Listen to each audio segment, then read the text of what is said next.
नमस्कार दोस्तों। आज मेरे मन में आया कि मैं कुछ खेसारी लाल यादव के लिए बोलूं। हम बहुत अच्छे दोस्त नहीं हैं, हमारी मुलाकात भी बहुत कम होती है, लेकिन हां, जब भी मुलाकात होती है वो शख्स पैर छूता है और मैं गले लगाता हूं। सम्मान हमारे दिनेश लाल यादव निरहुआ सब सम्मान करते होंगे, लेकिन सम्मान में जो सबसे पराकाष्ठा है, किसी का भी हाथ जोड़ लेना, प्रणाम कर लेना, निरहुआ जी हुए, खेसारी जी हुए, ऐसे तो अब सम्मान भी जब अगला आदमी सम्मान देगा, जो जैसा सम्मान देता है वैसा सम्मान पाता है। अभी तो चिंटू है, गोलू है, ये बच्चे कहीं भी मिलते हैं, किसी के सामने भी पैर छू लेते हैं, मेरा गले लगा लेते हैं, लेकिन आप जरूरी थोड़ी सबका पैर छुए हो, ये अलग मुद्दा हो गया। लेकिन अब मैं बात यहां से खेसारी का कर रहा हूं, तो खेसारी जब भी मुझे मिले हैं दौड़ कर आकर के पैर छुआ, भाई, भैया भैया।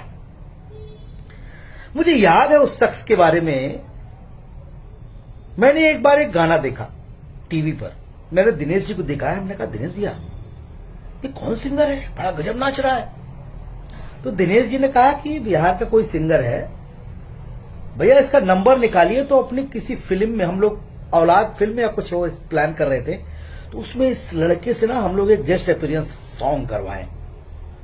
किसको पता था कि जिस लड़के के बारे में हम लोग ये सोच रहे हैं कि वो लड़का गेस्ट अपीयरेंस करे, वो आगे चल करके क्या कर जाएगा। तभी मुझे पता चला कि नहीं, हां, मनोज तिवारी जी के यहां उनके बंगले पर मैं बैठा था, तभी विकास वीरप्पन के साथ खेसारी जी आए। अब मुझे देखते, अरे भैया प्रणाम, आप लोग तो भोजपुरी के धरोहर बानी और ये वो। मैंने कहा यार ये लड़का तो बड़ा हैंडसम लग रहा है, चैन वैन पहने हुए स्टाइल में। बोले भैया मैं जो है एक्टिंग में कोशिश कर रहा हूं। वहां मुलाकात हुई और उस मुलाकात के बाद आलोक जी ने साइन किया और आलोक जी ने उन्हें अपनी फिल्म साजन चले ससुराल, साजन चले ससुराल का जब मैंने पोस्टर देखा और ट्रेलर देखा, तो मैंने रवि दुबे, जो दीपू एक सिंगर है, वो मेरा छोटा भाई है, वो खेसारी जी के अच्छे दोस्त है, मैंने उनसे नंबर मांगा। मैंने कहा कि मुझे खेसारी का नंबर दीजिए, मुझे बात करना है। मैंने खेसारी को फोन किया, मैंने कहा बॉस मैं मनोज टाइगर बोल रहा हूं। हाँ भैया प्रणाम। मैंने कहा यार बड़ा बेहतर फ्यूचर है आपका, कमाल का जो है आप परफॉर्मेंस दिए और बहुत गजब फ्यूचर है। पता है ऐसा कॉन्फिडेंस के साथ शायद ही कोई जवाब दे पाए। बंदे ने मुझे क्या जवाब दिया फोन पे, बस ऐसे आशीर्वाद बनाए रही, एक दिन अमिताभ बच्चन बन के दिखा दे। देखिए अमिताभ बच्चन जो भी है वो अलग बात है, पर कॉन्फिडेंस देखिए, हिम्मत देखिए। मैंने कहा बाप रे बाप, वो तो मेरे मन में आया कहीं लड़का ओवर कॉन्फिडेंट तो नहीं है। लेकिन खेसारी लाल यादव कहते हैं कि मेरी आवाज अच्छी नहीं है, मैं सिंगर हूं, मेरी बॉडी नहीं थी, मैंने बॉडी बनाई। आज वो बंदा जहां भी है अपने मेहनत के बल पर है, किसी का योगदान नहीं उसके करियर में। अगर कोई कहता है कि खेसारी लाल यादव के करियर को बनाने में किसी ने मेहनत की है, नहीं, वो जहां भी है बंदा अपनी मेहनत के बल पे। और मैं ये बात चापलूसी में नहीं कर रहा हूं, मनोज टाइगर कभी घंटा किसी की चापलूसी नहीं करता। खेसारी लाल यादव से आप लोग पूछ लीजिएगा, मैं खेसारी लाल यादव को भी फोन भी नहीं करता हूं। प्रोड्यूसर आया, साइन किया, अच्छा रोल हुआ तो किया, नहीं तो नहीं किया। लेकिन यह मैं छाती ठोक कर कहता हूं कि वो कर्म योद्धा है, जहां वह अपने बल पे है।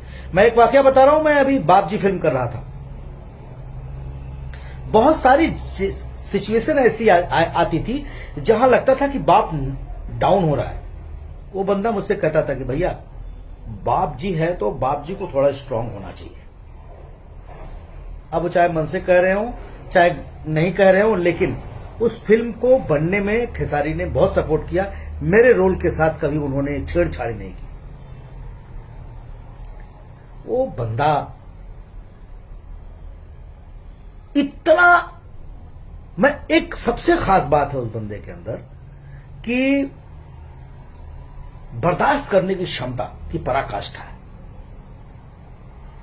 जहां कई सिचुएशन ऐसी आई है जहां लोगों ने बदतमीजी करने की कोशिश की। एक सेट पर हम थे जहां पर कुछ लोगों ने बदतमीजी की, लेकिन इतना पेशेंस, इतना धैर्य दिया। मैंने पूछा था एक बार कि यार बिग बॉस में गए तुम, वहां जो बोलते रहे, बोला भैया वहां पे वो लोग चाहते थे कि मैं बदतमीज बनूं, मुझे बदतमीजी तो मेरे ब्लड में ही नहीं है, मैं बदतमीज कैसे बन सकता हूं। एक बार मैंने खेसारी लाल यादव से कहा कि भैया ये गाने वाने ब्रो जो गाते हो सब लोग, इस पर थोड़ा सुधार करिए। हाँ भैया किया जाएगा, अच्छा गाना गा जाए। सही बात आप कह रहे हैं, नहीं एकदम सही कह रहे हैं। हम लोग बातों को सुनना और उस पर अमल करना, कम से कम सुनता तो है। मैं कभी कोई बात चिंटू को गुस्से में बोलता हूं, निरहुआ जी को गुस्से में बोलता हूं, गोलू को गुस्से में बोलता हूं। ये हमारे स्टार ऐसे हैं। मेरा छोटा भाई निरहुआ, मैं तो मेरे छोटा भाई है, गोलू मेरा बच्चा है, चिंटू बच्चा है। पर ना इन लोगों के अंदर वो पेशेंस है। ये लोग ना किसी चीज को सार्थकता सुनते हैं। उनको पता है कि ये मनोज टाइगर जो है दिल से कुछ नहीं बोलता। बुरा लगा बोला। मैं खेसारी के लिए भी मैं उनकी कई बातों पर उनका विरोध भी किया हूं, उनके मुंह पे बोला हूं, लेकिन जो बोल रहा होता मुंह पे बोलता हूं। लेकिन मैं एक बात कहता हूं,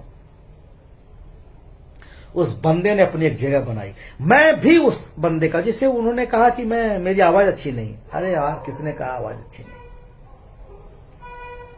मुझे पता नहीं क्यों अच्छा लगता है गाना।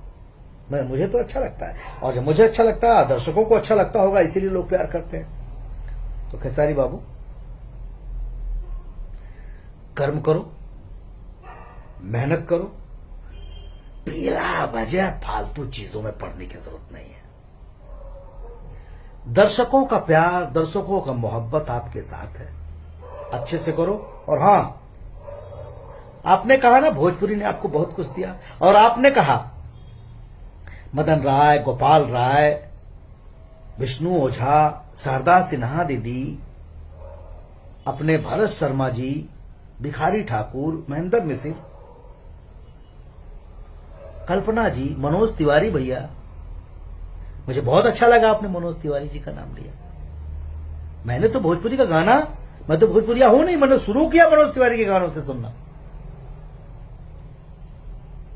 इसमें दो राय नहीं कि पवन की आवाज में खुदा की आवाज है। मैं बहुत बड़ा फैन हूं आवाज का।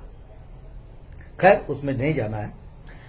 लेकिन खेसारी बाबू, अब आपको दर्शकों ने और भगवान ने एक पोस्ट पर बिठा दिया है, एक जगह बिठा दिया है। ब्रांड हो, परिवर्तन ला सकते हैं, ताकि एक दिन मंच पर खड़े होकर के विष्णु ओझा से लेकर के जितने लोगों का आपने नाम लिया, वो आपको थैंक्स बोले और आपके कंधे पर हाथ रखकर कहेंगे बेटा भोजपुरी का माटी अदा कर दिया। और मैं दावे के साथ कहता हूं, यह आप कर सकते हो खेसारी, आप कर सकते हो और आप करोगे। दर्शकों का प्यार आपके साथ है।